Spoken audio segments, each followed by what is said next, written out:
I would define insecurity as fear of being misunderstood or fear of being judged, and also not feeling worthy or like maybe imposter syndrome would also go under being insecure, or having a fragile ego, I guess, all synonymous. And in the last 2 years, personally, I feel like I've overcome the majority of the feelings of insecurity. And a lot of it has to do with empowerment and self-worth and being able to see yourself in an appropriate, balanced way and see your value. Because you definitely have more potential to see your own value, in my opinion, than really anyone else, because you know yourself better than anyone else knows you. And it's important to know yourself, know your strengths, know your weaknesses, know the things you do feel insecure about still. I don't want to shame insecurity. I don't want to shame fear. I don't want to fear. But the way I overcame most of it was just realizing my value.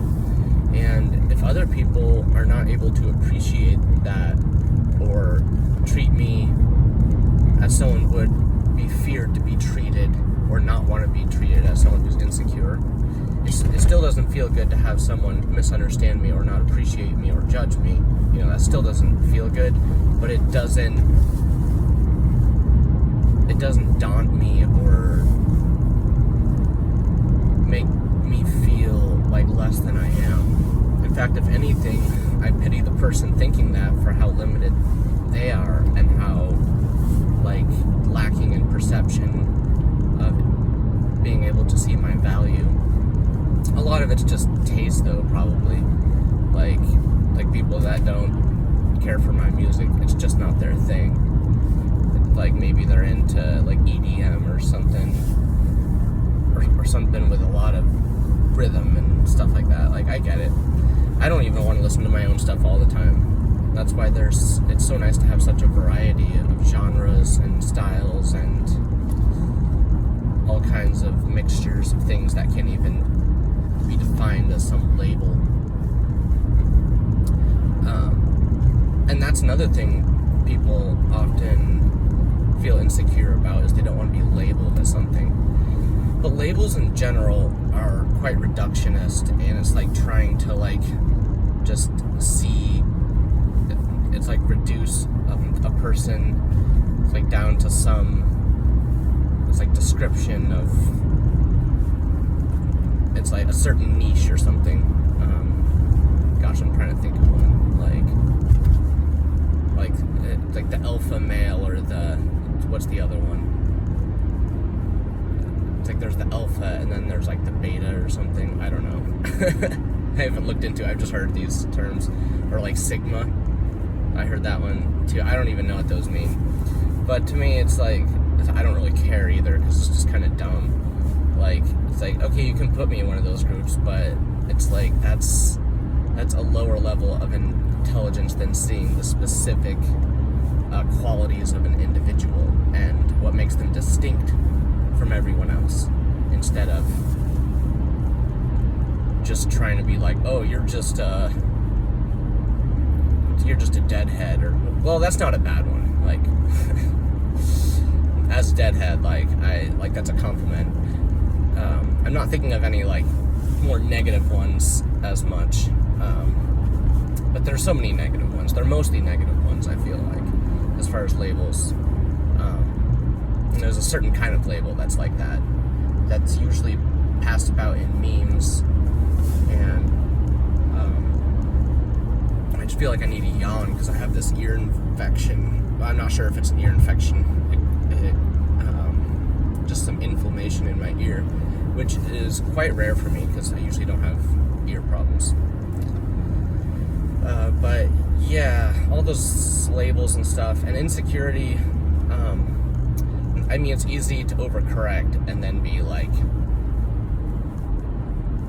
it's like performers who will get up and just, oh my gosh, like argue with the audience. And I guess there was one concert some friends went to of who was Kanye West, and he like half the show just was like arguing with the audience because they didn't see how much of a genius he was and that he was so smart.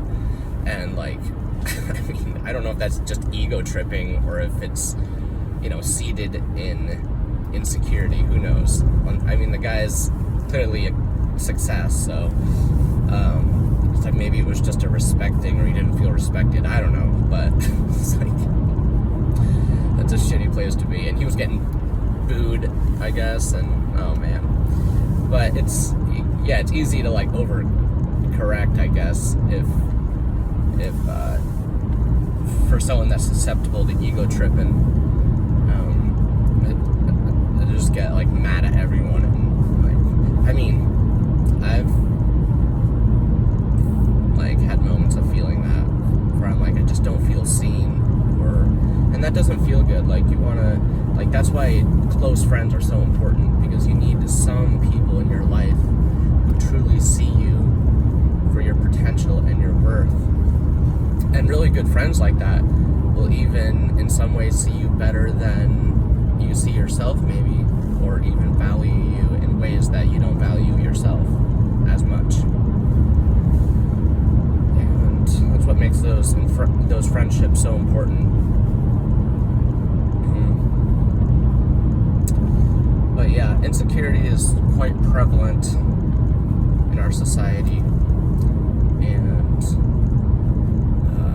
it can be pretty limiting, because it's very freeing to be able to just be yourself, and there's a certain level of comfortability with being yourself that comes from not being insecure, of being secure in who you are, and knowing yourself and valuing yourself.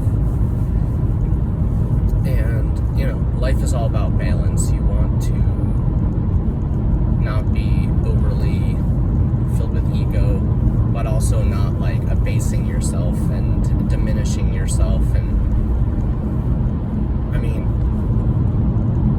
I still say self-deprecating things. Like, when I invite friends to my show, it's like, you want to see me in my shitty jam band or something, and we're actually good, I think.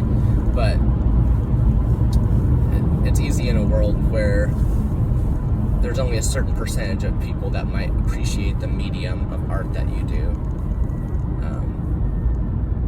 And so, yeah, getting distracted by text messages popping up on my phone. I've already had some comments before about driving while talking on the phone, but I'm hands-free, and have a pretty good record with driving. I feel like driving is one of my strengths. I do well with physics, and I've been operating machinery. So, there we go. That's a great example. Like, I'm not insecure over my driving. I haven't been in any accidents, and I hope to keep it that way. Been very fortunate in that field. Yeah. So there's more to be said on insecurity for sure, but I should keep this short.